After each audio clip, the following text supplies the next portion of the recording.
bring down the pressure. Oh yeah, whoa, yeah, whoa. Are you ready to stand up and fight the right revolution? Are you ready to stand up and fight it just like soldiers? Many are called, few are chosen. Many are called, few are chosen. Ooh, yeah, whoa. Ooh, yeah, whoa.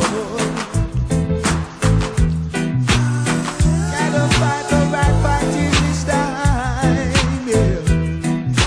Well, yeah, yeah, yeah.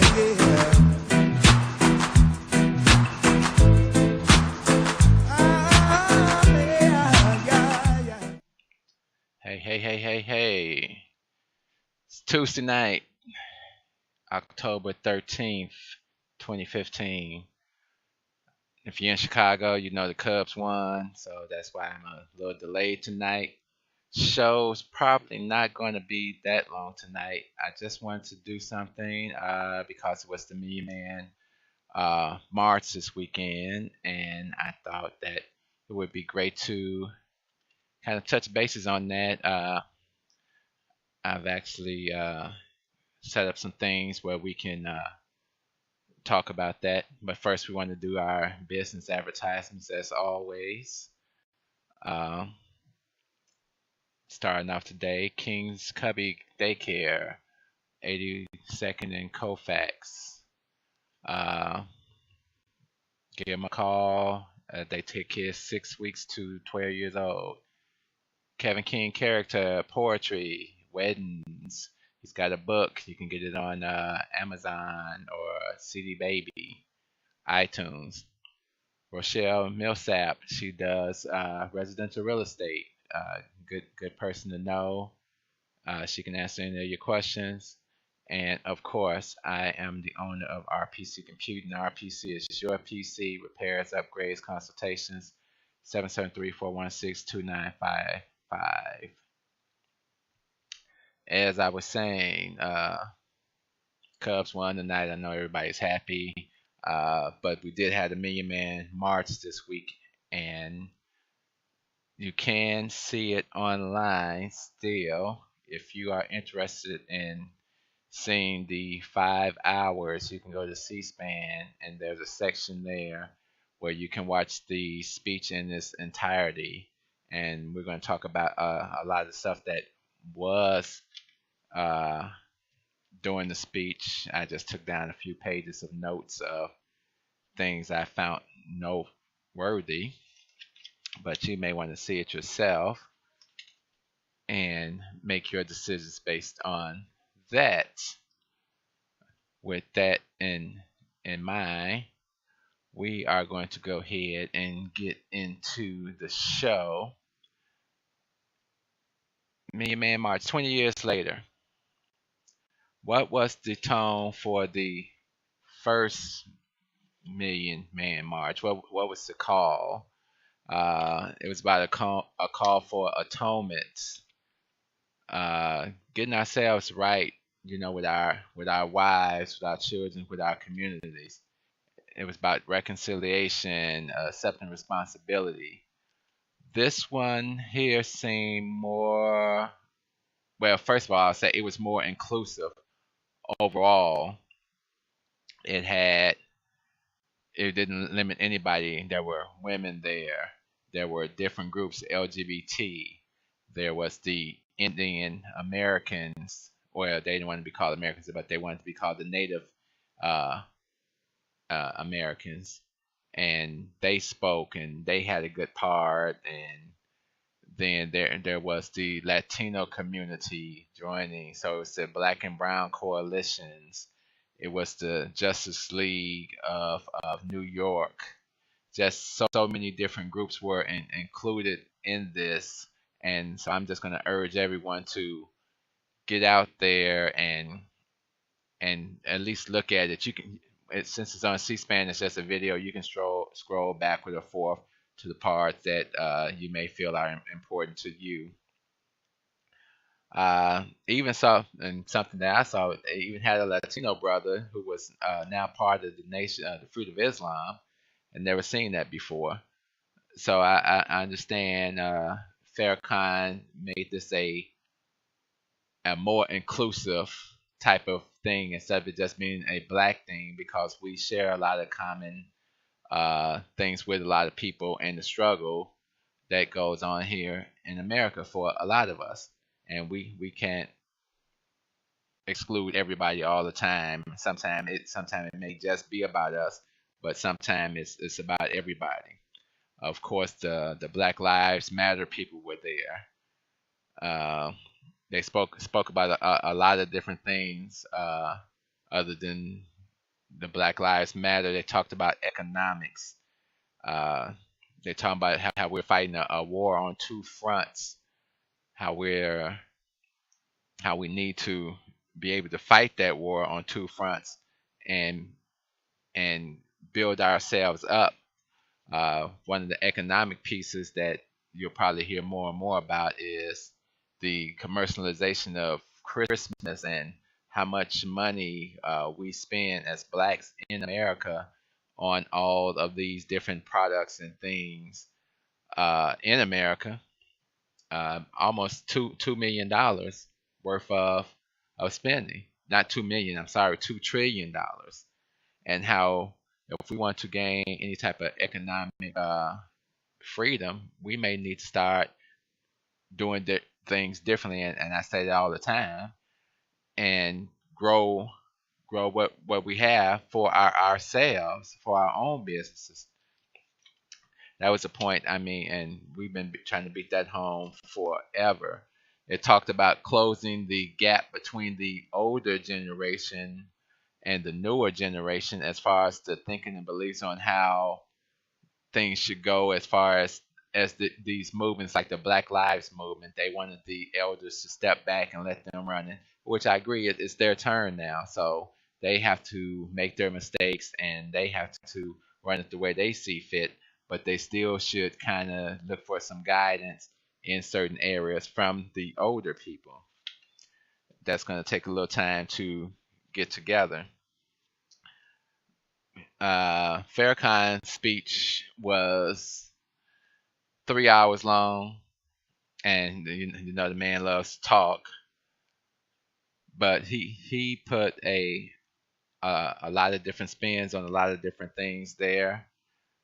He was one part that I really liked, and I guess this goes back to making an atonement with your wife or your girlfriend. And he spoke about the woman being the greatest gift from God to man, and how we need to nurture that and grow that and support that and be the man in a relationship.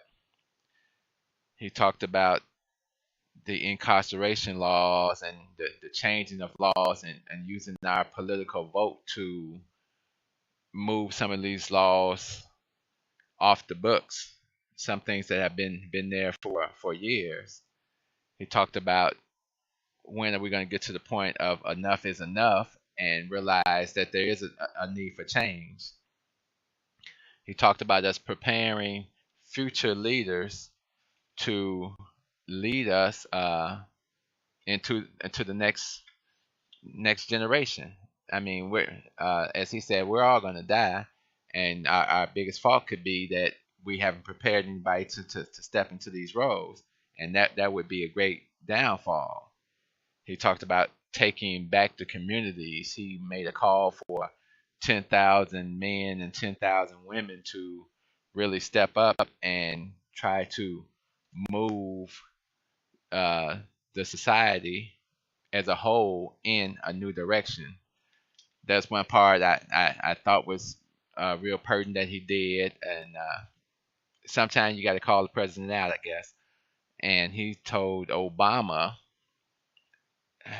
basically to be quiet, because America has so many how should I say, so many noses in everybody else's business around the world, and how China treats their people, or how some of the Mideastern countries treat their people. And it's kind of hypocritical, because look at how America treats us, and other minority groups in America. So it becomes a hypocritical thing, and it was good to see him call America out on that. Pretty much everybody that got up on the stand was calling America out on the BS. The Native American Indians even shouted down with America, and I think they have probably been screwed over more than any of us. But my feelings on the march as a whole was, it was good for everybody to come back together, because you got to think this was 20 years ago.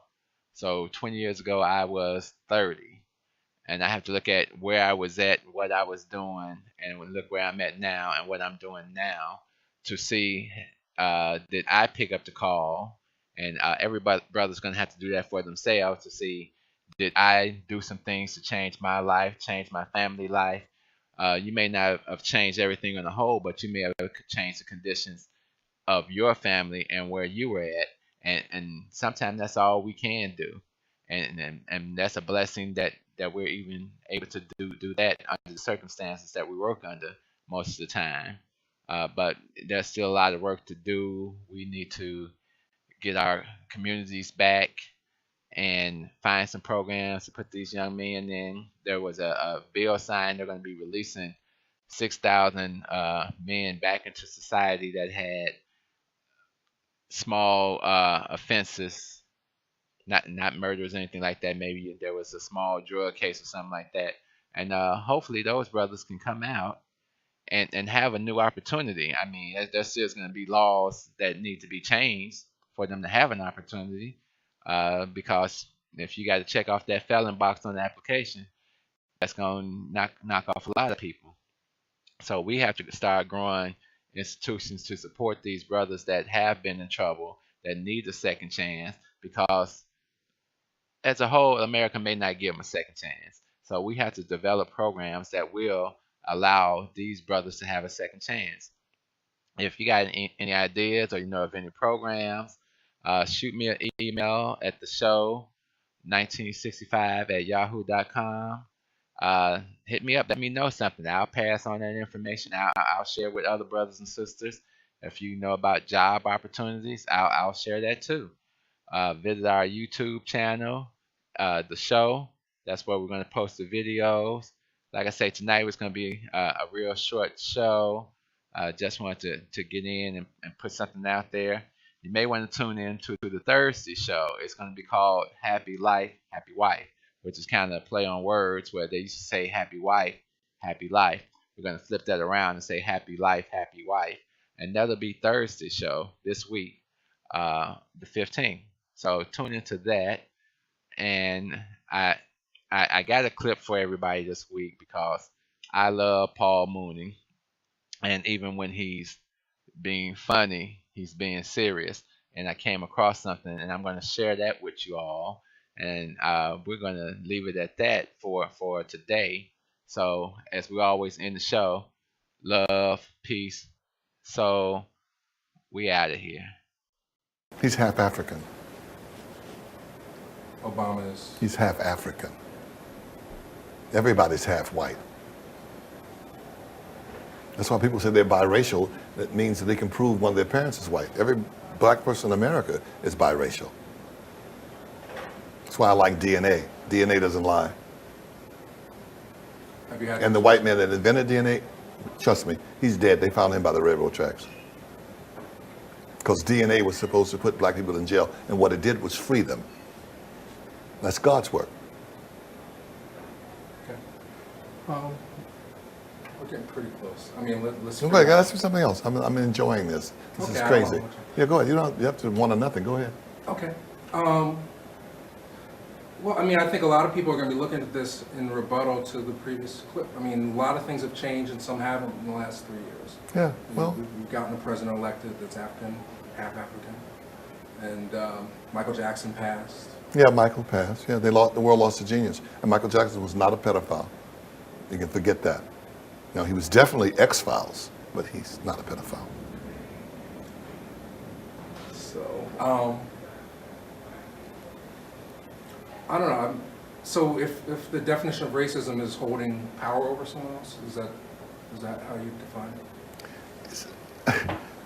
It's not how I define it, it's what is.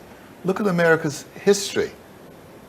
America, if you believe in like coded, America says race. America is race. America's founded on racism. I didn't found America. I had nothing to do with America. It is what it is. I didn't create it. So there's an interesting point that Richard Pryor makes about how when you first became friends, he said that he envied you in a way. What? In the book, you say that he felt envious of you in a way because you had no fear. Well, no, I've never had it. I've never had it. That's since I was 7. I don't have it. It's innate. There's God in me. I have nothing to do with it. People are stunned by things that come out of my mouth. I'm shocked. It comes from somewhere else. You're an open vessel? Yeah, it's just, no, it's just, I'm surprised that things are coming out of my mouth. I'm shocked. People are shocked, but I'm shocked too. But I like it. How do you get away with it? Easy. I told you I was free, white, and 21. That's how you get away with it. And when you realize that you're free, white, and 21, you'll get away with it. It's an old Southern expression. And it says everything. It really does. Okay, I'm curious. Does this make sense to you?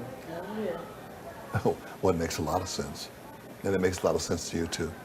I understand what you're saying. I'm just thinking in terms of like Du Bois said. I mean, if that was 100 years ago, we're going to be dealing with race, and that's going to be the issue. And seemingly, like you say, overtly, it seems that things have changed. Yeah, not really. No, I'm writing a script now. Remember Rip Van Winkle? Remember? Mm-hmm. My Rip Van Winkle's black. He falls asleep. There's a man being lynched. He sleeps for 100 years. He wakes up, a man's being lynched. Maybe when you see my film, you'll understand it more. You'll be better educated about it. Ain't nothing changed but the weather. You know, I told you tonight about the doll test. The girl had the doll test. Our kids say the same thing. That means that they're being brainwashed. The white doll is nice, it's pretty, and the black doll is bad and ugly. That's brainwashing. So, You know, that comes from that, what was that man's name? That Lynch man.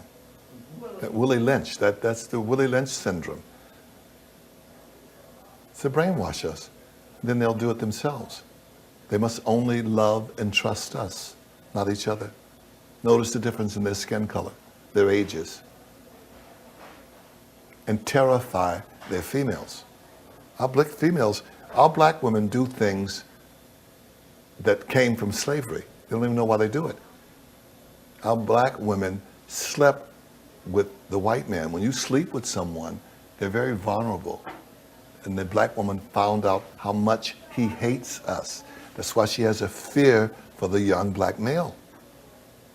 Women in a family will damn near make a black man a pimp. They protect us, they give it to us. They try to hold us as long as they can because they know once we get out there, because when we reach puberty, that sexual thing, that white man, they know how much that white man hates us. And we're going to jail or we're going to be murdered. And the black woman knows it. And she takes the female and she pushes her out there first. Working jobs, everything. But not us. She holds us back. Psychologically, it comes from slavery. They have a fear. They terrorized the black woman. They tore the black man, they put horses, they tore our heads off. They did evil things so she could see it, so she could make her children behave. She has a fear. Yeah, Bell Hooks has a book that deals with that. Who? Bell Hooks. Oh, really? Yeah, she says that, a lot of the... How old is he? How old is Bill Hooks? Bell Hooks, she is older than me. She's probably in her 50s. Huh? She's probably in her 50s. Well, then she's been watching my show. They all watch me and listen to me. I'm serious. Feminist critic, but I mean... It doesn't even matter. I've been doing this for 41 years. I know Richard, more than half of his life. I've been talking this. I've been on that front row, believe me, and they've been sitting there. I did this when it wasn't popular. I'm not getting into people's case, but I'm nobody's fool. I have that soapbox. I have a voice, and they listen. They get a lot of stuff from me. I've been out there. I was in Hollywood when Richard and I kicked that door in. We didn't open it. We kicked it in. That's why this generation thinks that it's their birthright. We had to give up a lot for them to have what they have. I had to wait 40 minutes for my grits. This generation gets their grits in 5 minutes. They want stuff instantly now. They can't even wait to die. That's why they kill each other. You're going to die. Just wait for death. It's coming. Just wait. Be patient. Black is the New White. It's funny. The bottom line is it's very, very funny.